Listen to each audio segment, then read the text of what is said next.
यहाँ पे बैठे हुए कार्यकर्ताओं, करोड़ों कार्यकर्ताओं को संबोधित करे। माननीय प्रधानमंत्री,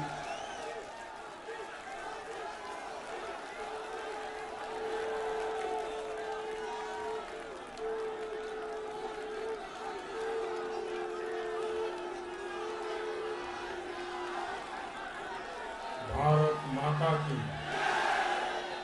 भारत माता की, भारत माता की। आज उत्साह का दिन है, उत्सव का दिन है। ये उत्सव भारत के लोकतंत्र के लिए है। मैं इन चुनावों में हिस्सा लेने वाले सभी मतदाताओं को बहुत बहुत बधाई देता हूं। उनके निर्णय के लिए मतदाताओं का आभार व्यक्त करता हूं। विशेष रूप से हमारी माताओं बहनों ने, हमारे युवाओं ने जिस प्रकार भारतीय जनता पार्टी को भरपूर समर्थन दिया है, वो अपने आप में बहुत बड़ा संदेश है। मुझे इस बात का भी संतोष है कि फर्स्ट टाइम वोटर्स ने बढ़ चढ़कर मतदान में हिस्सा लिया और भाजपा की जीत पक्की की।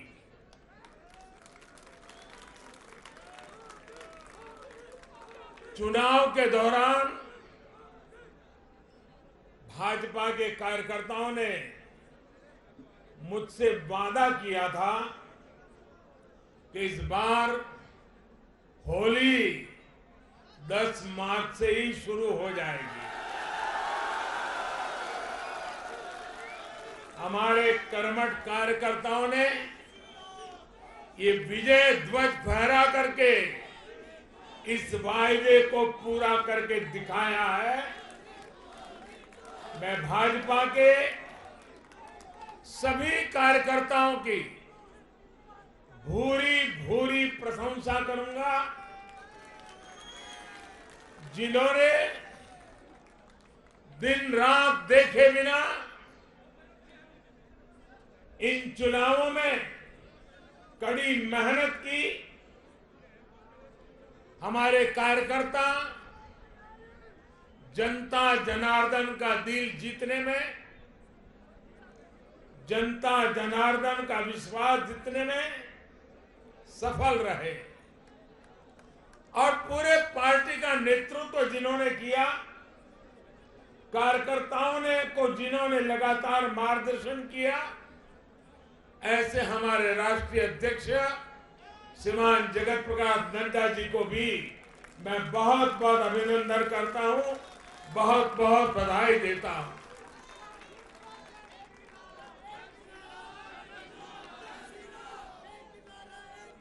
पार्टी के हर छोटे मोटे सभी कार्यकर्ताओं ने उनके अथक परिश्रम से आज एनडीए के लिए जीत का चौका लगाया है।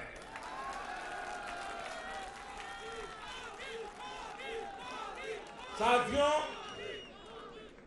उत्तर प्रदेश ने देश को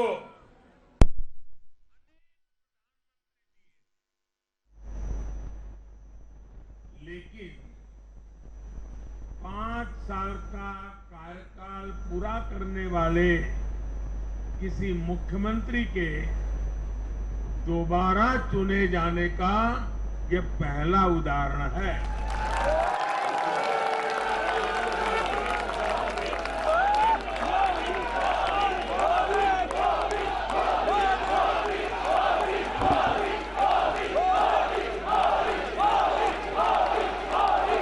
नड्डा जी ने विस्तार से बताया, उत्तर प्रदेश में 37 34 साल बाद कोई सरकार लगातार दूसरी बार सत्ता में आई है। 3 राज्य यूपी, गोवा और मणिपुर में सरकार में होने के बावजूद बीजेपी के वोट शेयर में वृद्धि हुई है।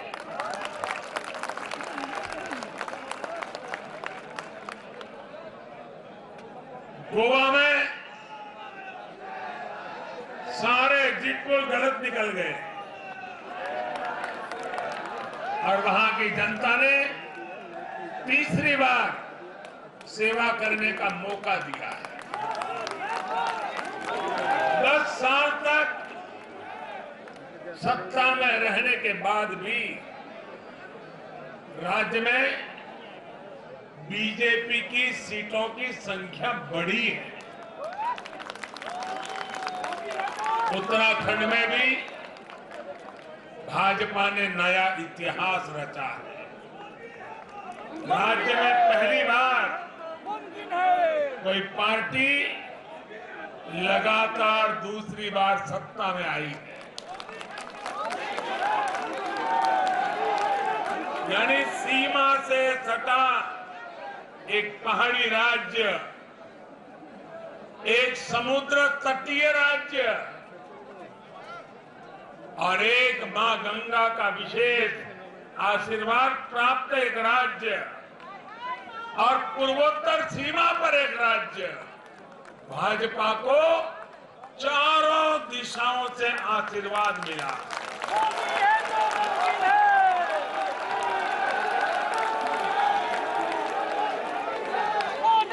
इन राज्यों की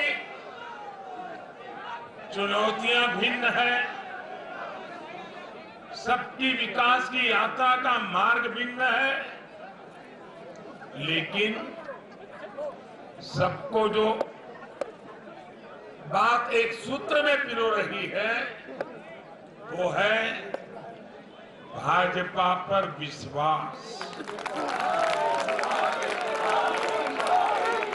भाजपा की नीति, भाजपा की नीयत और भाजपा के निर्णयों पर अपार विश्वास।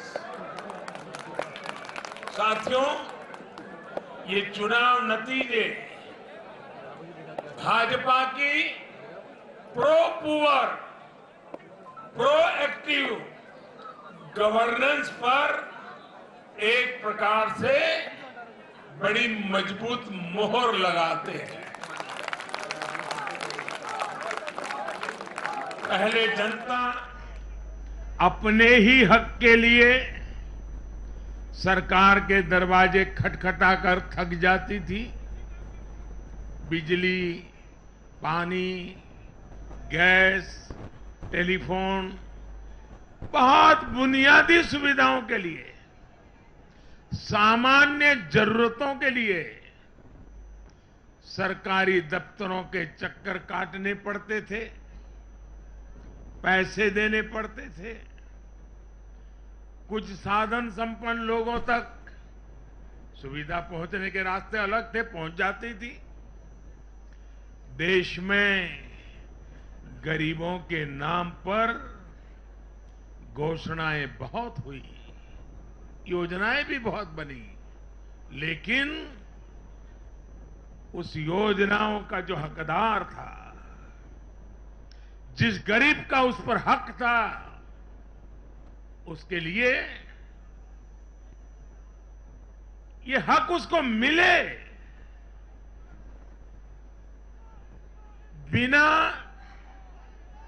परेशानी को मिले, उसके लिए गुड गवर्नेंस, डिलीवरी, इसका बड़ा महत्व होता है। लेकिन भाजपा इस बात को समझती है और मैं लंबे अरसे तक मुख्यमंत्री के नाते काम करके आया हूं, इसलिए मुझे पता है कि आखिरी इंसान की सुविधा के लिए कितनी मेहनत करनी चाहिए। बीते वर्षों में हमने गवर्नेंस डिलीवरी सिस्टम तो बेहतर किया ही, साथ साथ पूरी प्रक्रिया में पारदर्शिता भी लाए हैं। भाजपा गरीब को भरोसा देती है कि प्रत्येक गरीब तक सरकार ने निर्णय की हुई सुविधाएं जरूर पहुंचेगी। और मैं गरीब के घर तक उसका हक पहुंचाए बिना चैन से बैठने वाला इंसान नहीं।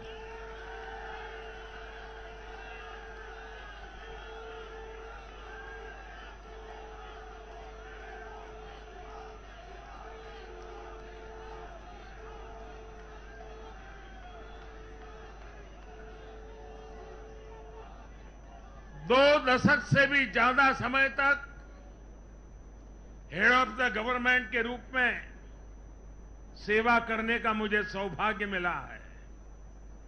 सरकार में कितनी दिक्कतें होती हैं, गवर्नेंस में कितनी दिक्कतें होती हैं, इसको भली भांति जानता हूं। उसके बावजूद भी मैंने एक ऐसी हिम्मत की है, शायद कोई न कर पाए। और वो हिम्मत मैंने लाल किले से 15 अगस्त को मेरे भाषण में उसको व्यक्त किया था। मैंने कहा था कि अब भाजपा को जहां जहां सेवा करने का मौका मिलेगा, हम हर योजना के जो हकदार हैं उनके लिए 100% सैचुरेशन, यानी काम को 100% पूरा करना, हर गरीब तक हर सरकारी योजना का लाभ पहुंचाना, ये 100% की कल्पना करना 2 दशक से ज्यादा समय सरकार का काम करने के बाद मैं कहता हूं, ये बहुत बड़ी हिम्मत की है मैंने। और ये हिम्मत मैंने इसलिए की है कि जब ईमानदारी होती है, नीयत साफ होती है, गरीबों के प्रति करुणा होती है, देश का कल्याण यही जीवन का मंत्र होता है, तो फिर ऐसे निर्णय करने की ताकत पैदा होती है। हम हर गरीब तक पहुंचेंगे, हम हर गरीब तक पहुंचेंगे, 100% लाभार्थियों तक पहुंचेंगे। भाई और बहनों, आज मैं देश की महिलाओं, हमारी बहन बेटियों को विशेष रूप से नमन करता हूं। चुनाव के नतीजों में मेरी इन माताओं, बहनों का, बेटियों का बहुत बड़ा योगदान है। ये हमारा सौभाग्य है कि भाजपा को बहनों, बेटियों, माताओं ने इतना स्नेह दिया है, इतना आशीर्वाद मिला है। जहां जहां महिला मतदाताओं ने पुरुषों के मुकाबले ज्यादा वोट किया है, वहां बीजेपी को बम्पर जीत मिली है।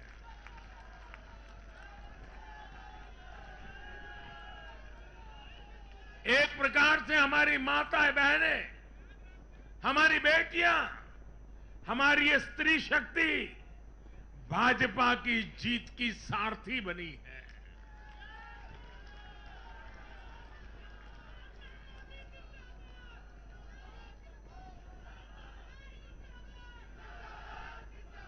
मैं जब गुजरात में था तो कभी कभी कुछ ऐसी घटनाएं हो जाती थी कि लोग चिंता करते थे, मोदी जी आपकी सुरक्षा का क्या, आप चिंता क्यों नहीं करते, अपने आप को क्यों संभालते नहीं हैं।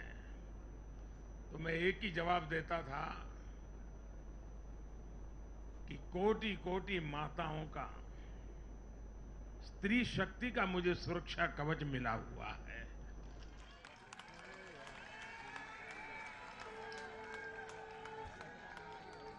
साथियों, भारत की माताएं, बहन, बेटियां निरंतर भाजपा पर विश्वास कर रही है।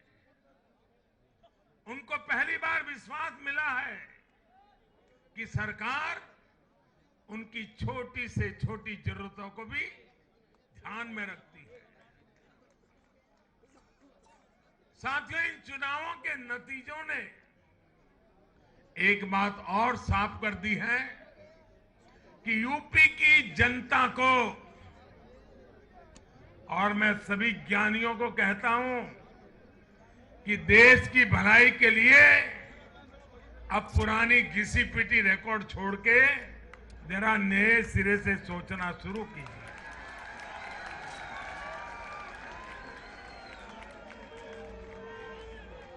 इस देश के लिए बड़ी दुख की बात है। मैं स्वयं बहुत दुख अनुभव करता था जब ये ज्ञानी लोग यूपी की जनता को सिर्फ और सिर्फ जातिवाद के तराजू से तोलते थे, जातिवाद की दृष्टि से देखते थे। मैं समझता हूं कि उत्तर प्रदेश के नागरिकों को जातिवाद की बाड़ाबंदी में बांध करके वे उन जातियों का अपमान करते थे, उन नागरिकों का अपमान करते थे, पूरे उत्तर प्रदेश का अपमान करते थे। कुछ लोग ये कहकर यूपी को बदनाम करते हैं कि यहां के चुनाव में तो जाति ही चलती है। लेकिन भाइयों बहनों, उत्तर प्रदेश के लोगों ने दिखा दिया है। 2014 के चुनाव नतीजे देखें, 2017, 2019 के नतीजे देखें और अब फिर 22 में भी देख रहे हैं। हर बार यूपी के लोगों ने सिर्फ और सिर्फ विकासवाद की राजनीति को ही चुना है। यूपी के लोगों ने इन लोगों को ये सबक दिया है और ये सबक उनको सीखना होगा। यूपी के गरीब से गरीब व्यक्ति ने, यूपी में गांव में रहने वाला व्यक्ति हो, पढ़ा लिखा हो या अनपढ़ हो, यूपी के हर मतदाता ने, हर नागरिक ने एक सबक दिया है कि जाति की गरिमा, जाति का मान देश को जोड़ने के लिए होना चाहिए, देश को तोड़ने के लिए नहीं होना चाहिए। और ये करके दिखाया है, चार चुनावों में करके दिखाया है। वैसे आज मैं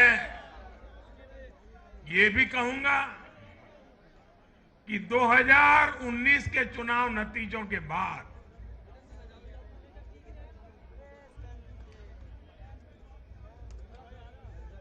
कुछ पॉलिटिकल ज्ञानियों ने कहा था 2019 में जब लोकसभा में हम दोबारा जीत करके आए तो इस ज्ञानियों ने कहा था कि भाई इस 2019 के जीत में क्या है, ये तो 2017 में ही तय हो गई थी, क्योंकि 2017 में यूपी का रिजल्ट आया था।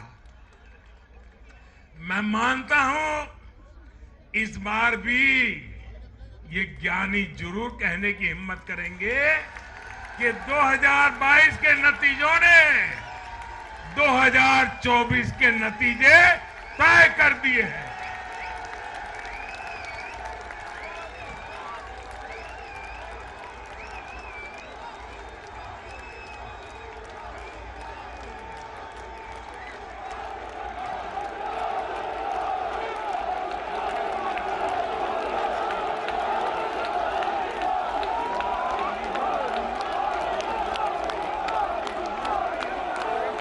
मैं आज पंजाब के भाजपा कार्यकर्ताओं की भी विशेष प्रशंसा करूंगा। उन्होंने विपरीत परिस्थितियों में जिस प्रकार पार्टी का झंडा बुलंद किया है, वो आने वाले समय में पंजाब में भाजपा की मजबूती को, देश की मजबूती को एक अहम स्थान के रूप में विकसित करेंगे, ये मेरा पूरा विश्वास है।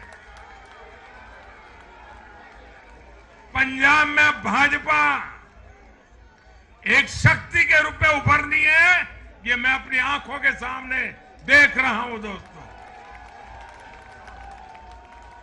सीमावर्ती राज्य होने के नाते पंजाब को अलगाववादी राजनीति से सतर्क रखना भाजपा का कार्यकर्ता जान की बाजी लगा करके भी इस काम को करता रहेगा।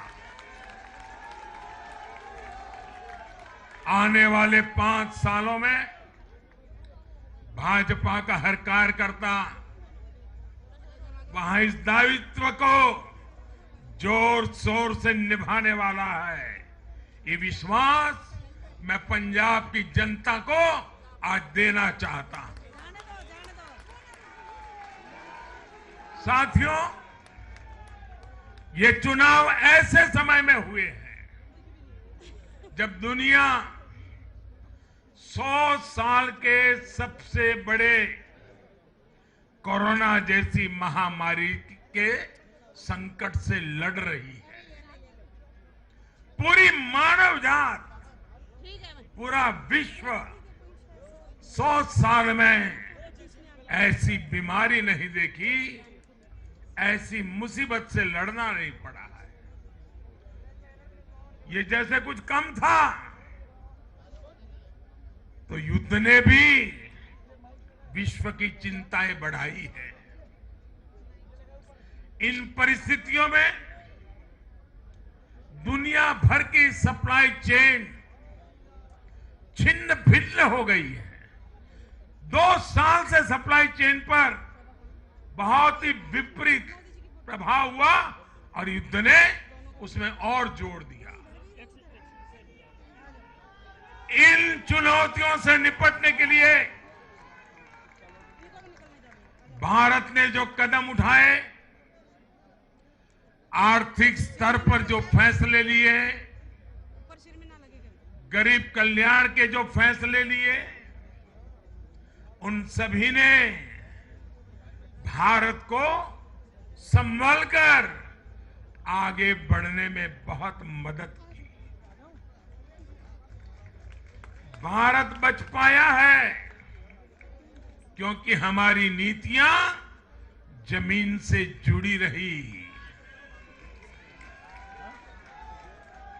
हमारी नीतियां जमीन से जुड़ी रही और हमारे प्रयास निष्ठा और नियत की पटरी पर अविरत आगे बढ़ते रहे।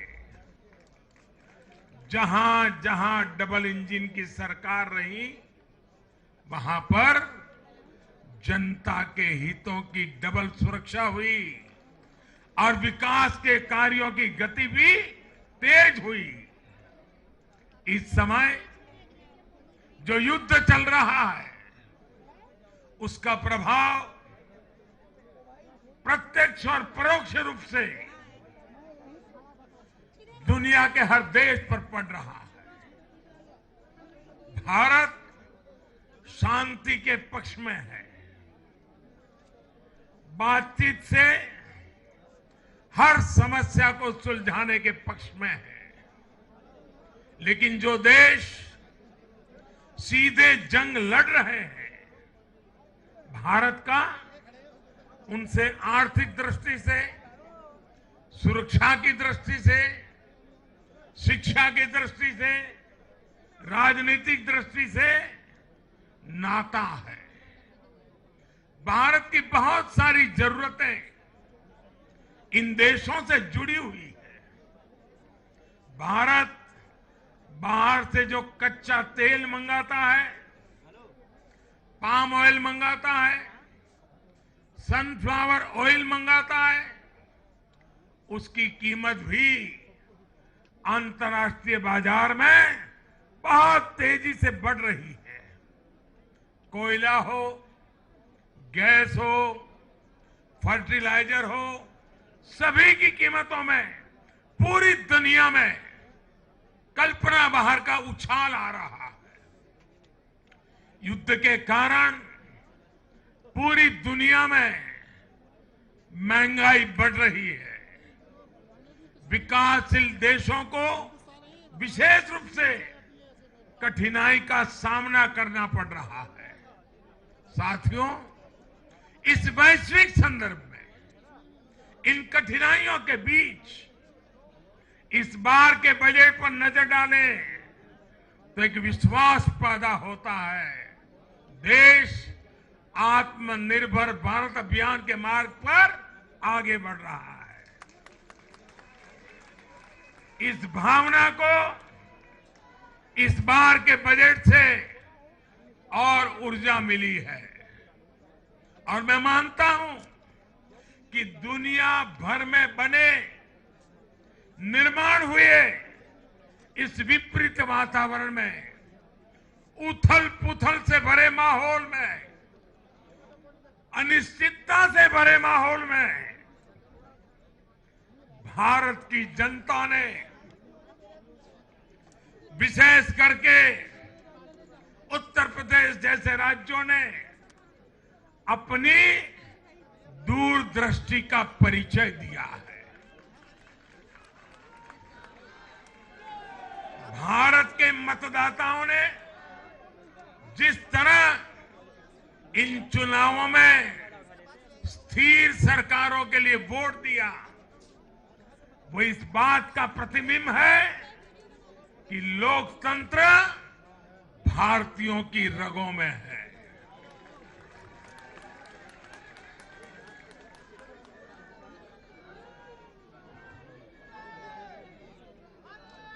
लेकिन भाई और बहनों, आज इस अवसर पर मैं देश के सामने अपनी कुछ चिंताएं भी रखना चाहता हूं। देश का नागरिक तो बहुत जिम्मेदारी के साथ देश के हित में अपना काम कर रहा है। जब भी उसको अवसर मिलता है वो जिम्मेदारी के साथ पेश आता है।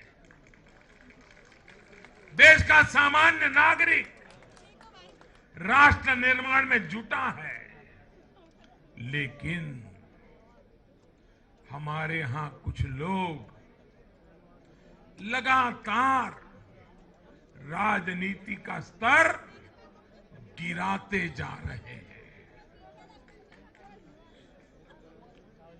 कोरोना के इस समय में भी हमने देखा है कि इन लोगों ने देशवासियों को गुमराह करने की लगातार कोशिश की। वैक्सीनेशन के हमारे प्रयासों की दुनिया प्रशंसा कर रही है, लेकिन इस पवित्र कार्य पर, मानवता के कार्य पर, सेवा के कार्य पर, भारत की वैक्सीन पर भी सवाल उठाए गए। दुर्भाग्य की बात है, जब यूक्रेन में हजारों भारतीय विद्यार्थी, हमारे छात्र, हमारे नागरिक फंसे हुए थे, तब भी देश का मनोबल तोड़ने की बातें हो रही थी। जो वहां फंसे थे उनके परिवारों की चिंता बढ़ाने का काम हो रहा था। ये लोग उन बच्चों में असुरक्षा की भावना बढ़ा रहे थे, यहां उनके परिवार वालों की चिंता बढ़ा रहे थे। इतना ही नहीं, इन लोगों ने ऑपरेशन गंगा को भी प्रदेशवाद की बेड़ियों में बांधने की कोशिश की।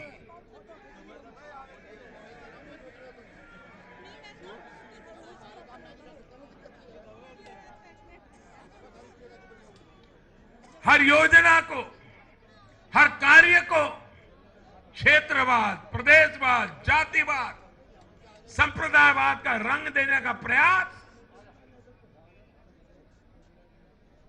भारत के उज्जवल भविष्य के लिए बहुत बड़ी चिंता का विषय है। साथियों, इन चुनावों में मैंने लगातार विकास की बात की। गरीबों को घर, गरीबों को राशन, वैक्सीन, आधुनिक इंफ्रास्ट्रक्चर, हर विषय पर भाजपा का विजन लोगों के सामने रखा।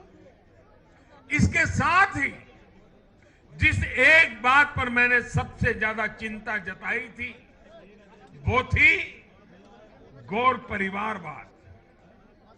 मैंने राज्यों के लोगों को बताया कि कैसे मैं किसी परिवार के खिलाफ नहीं हूं, न ही मेरे किसी की व्यक्तिगत दुश्मनी है। मैं लोकतंत्र की चिंता करता हूं और मैं सभी ज्ञानियों को कहता हूं, जरा लोकतंत्र के तराजू पर इन चीजों को तोल के देखो।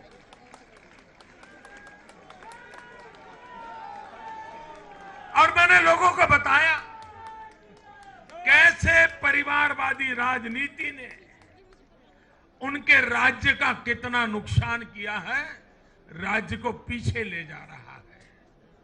और मुझे खुशी है कि मतदाताओं ने इस बात को समझते हुए भी इस चुनाव में अपना वोट दिया है, लोकतंत्र की ताकत को मजबूत किया। साथियों, ये लगातार बहस बहुत जरूरी है। भारत जैसे लोकतंत्र में और देश को जिस ऊंचाई पर ले जाना है उसको ध्यान में रखते हुए जिन मुद्दों को मैं उठा रहा हूं उसको निरपेक्ष भाव से बहस होना जरूरी है। भारत में परिवारवादी राजनीति का, ये मेरे शब्द लिख करके रखिए दोस्तों, एक न एक दिन ऐसा आएगा जब भारत में परिवारवादी राजनीति का सूर्यास्त ये देश के नागरिक करके रहेंगे।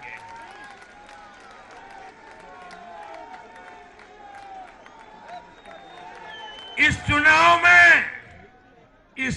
में देश के मतदाताओं ने अपनी सूझबूझ का परिचय दिखाते हुए ये क्या होने वाला है इसका इशारा कर दिया है। साथियों, आज एक और विषय में देश के लोगों के सामने रखना चाहता हूं। ये विषय है भ्रष्टाचार के खिलाफ कार्रवाई को रोकने की साजिश। आप मुझे बताइए साथियों, क्या भ्रष्टाचार के खिलाफ कार्रवाई होनी चाहिए कि नहीं होनी चाहिए? भ्रष्टाचार करने वालों पर कड़ी कार्रवाई होनी चाहिए कि नहीं होनी चाहिए? ये भ्रष्टाचार रूपी दिमाग देश में से नष्ट होनी चाहिए कि नहीं होनी चाहिए? साथियों,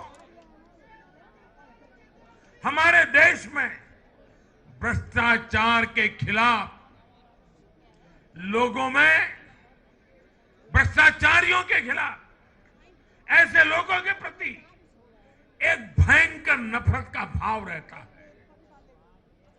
देश की गाढ़ी कमाई को लूटकर अपनी तिजोरी भरने की ये प्रवृत्ति कुछ लोगों की पहचान के साथ जुड़ गई है। भारतीय जनता पार्टी 2014 में एक ईमानदार सरकार का वायदा करके चुनाव जीती थी और हमारी ईमानदारी को देखकर 2019 में जनता ने हमें और ज्यादा आशीर्वाद दिया।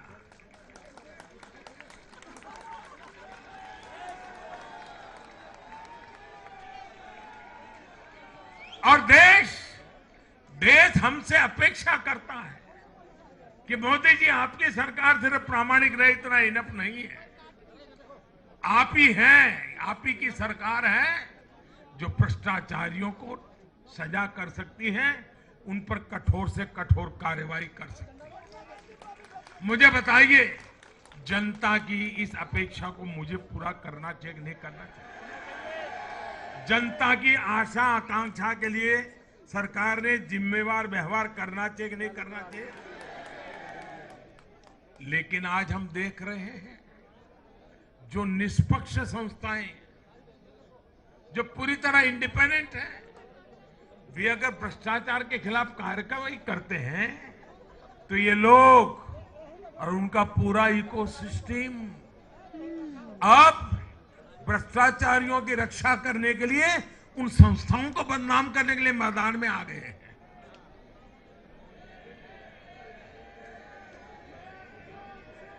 ये देश का कितना बड़ा दुर्भाग्य है कि घोटालों से घिरे लोग एकजुट होकर अब अपनी इकोसिस्टम की मदद से इन संस्थाओं पर ही दबाव बनाने लगे हैं।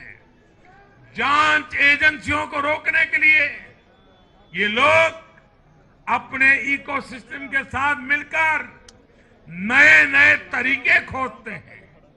इन लोगों को देश की न्यायपालिका पर भी भरोसा नहीं है। पहले हजारों करोड़ रुपए का भ्रष्टाचार करो, फिर जांच भी नहीं होने दो, और जांच करे तो उस पर दबाव बनाओ। ये इन लोगों की प्रवृत्ति है। और देश के लोगों को एक और बात पर मैं ध्यान देना के लिए आकर्षित करना चाहता हूं।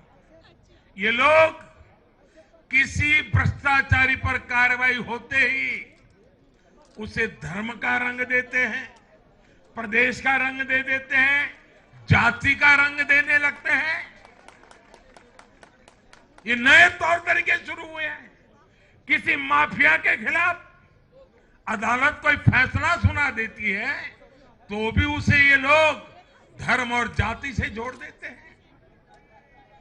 ऐसे में भारत के मैं सभी संप्रदायों से आग्रह करता हूं, मैं सभी जाति पे गर्व करने वाले ईमानदार लोगों से आग्रह करना चाहता हूं, उन सबको सोचना होगा कि ऐसे भ्रष्टाचारियों, ऐसे माफियाओं को अपने समाज से, अपने संप्रदाय से, अपनी जाति से दूर करने की हिम्मत करें। इससे समाज भी मजबूत होगा, संप्रदाय भी मजबूत होगा और हर व्यक्ति का भला होगा। और यूपी में हमारी विजय का एक कारण यह भी है कि वहां के लोगों ने कई दशकों से ऐसी राजनीति का बहुत नुकसान सहा है। मैं बनारस का सांसद होने के नाते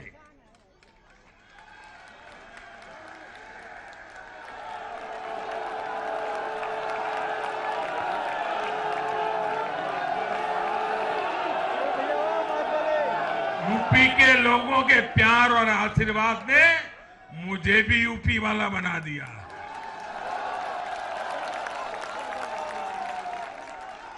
मैं बनारस का सांसद होने के नाते मेरे अनुभव से कह सकता हूं, यूपी के लोग ये बात समझ चुके हैं कि जाति को बदनाम करने वालों से, संप्रदाय को बदनाम करने वालों से अब दूर रहना है और राज्य के विकास को ही सर्वोच्च प्राथमिकता देनी है। साथियों, आजादी के 75वें वर्ष को देखते हुए भी इन चुनाव परिणामों का बहुत महत्व है। भारत आजादी के अमृत काल में प्रवेश कर रहा है। ये चुनाव परिणाम आने वाले 25 वर्षों के हमारे राष्ट्रीय संकल्पों के प्रति देश के मिजाज को, देश के मूड को प्रतिबिंबित करते हैं। यहां से हम 2 पटरियों पर एक साथ तेजी से काम करने वाले हैं। एक तरफ गांव, गरीब, छोटे किसान, लघु उद्यमी, उनके कल्याण पर हमारा जोर है। वहीं दूसरी तरफ देश के संसाधनों, देश की युवा शक्ति को नए अवसर देकर हम आत्मनिर्भरता के मिशन को तेज करना चाहते हैं। भारत का युवा आज अपने हुनर से, अपने बुद्धि के बल से और अपनी क्षमता के उपयोग से दुनिया को समाधान दे रहा है। दुनिया का सबसे बड़ा और सबसे तेज टीकाकरण अभियान आज के भारत के सामर्थ्य का बड़ा उदाहरण है। आज भारत डिजिटल पेमेंट सिस्टम में आत्मनिर्भर हो रहा है। स्टार्टअप के क्षेत्र में अपना सामर्थ्य बढ़ा रहा है और तकनीक के क्षेत्र में नई नई उपलब्धियां प्राप्त कर रहा है। और यह सब हो रहा है उसकी युवा शक्ति के कारण। भारत में शिक्षा का स्तर उच्च कोटि का हो, जो देश और दुनिया की जरूरतों को पूरा करने वाली वर्कफोर्स तैयार कर सके, यह हमारा संकल्प है। आज एक ऐसे नए भारत का निर्माण हो रहा है जहां आपकी पहचान आपके काम से होती है, न कि आपके परिवार से होती है। मुझे विश्वास है सबका साथ, सबका विकास, सबका विश्वास और सबका प्रयास के मंत्र पर चलते हुए हम अपने अपने राज्यों को नई ऊंचाई पर लेके जाएंगे। जब देश के हर राज्य का विकास होगा तो देश का भी विकास होगा। और मुझे तो वह गुजरात में इतने साल काम किया, दिल्ली में सरकार भारतीय जनता पार्टी को अच्छा मानने वाली सरकार नहीं थी। हमारी सरकार में रोड़े अटकाने के सोच वाली सरकार थी। फिर भी गुजरात में हमारा मंत्र यही था, भारत के विकास के लिए गुजरात का विकास।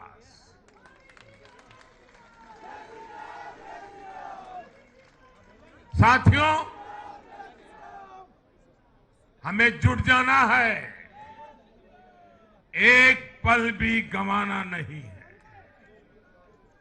चुनौतियां कितनी ही कठिन क्यों न हो, लेकिन जीतने का संकल्प उससे भी बड़ा होता है।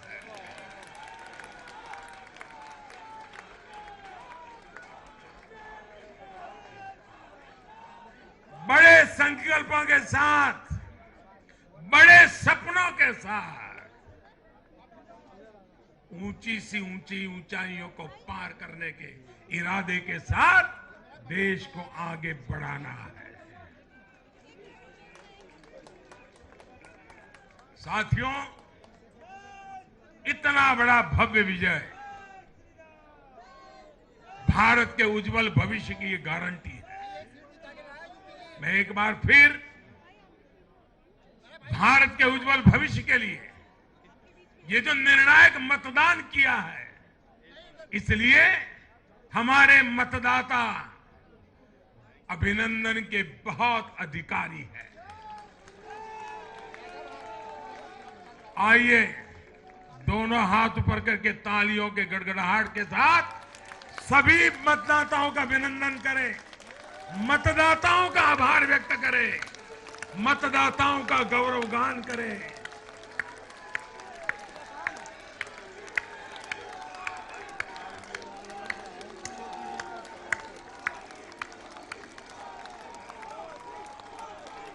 भारत माता की, भारत माता की, भारत माता की। बहुत बहुत धन्यवाद।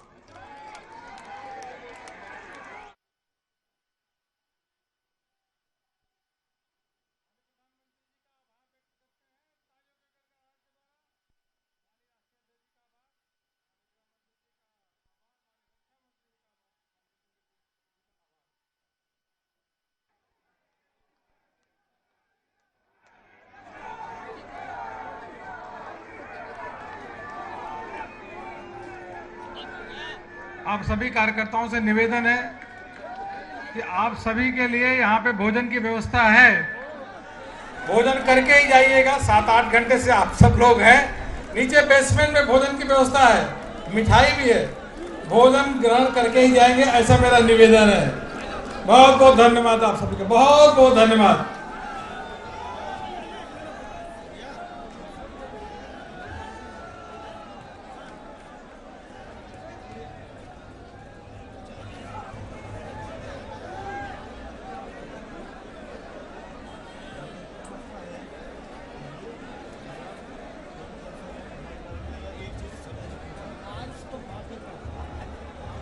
कल ले लो कुछ भी।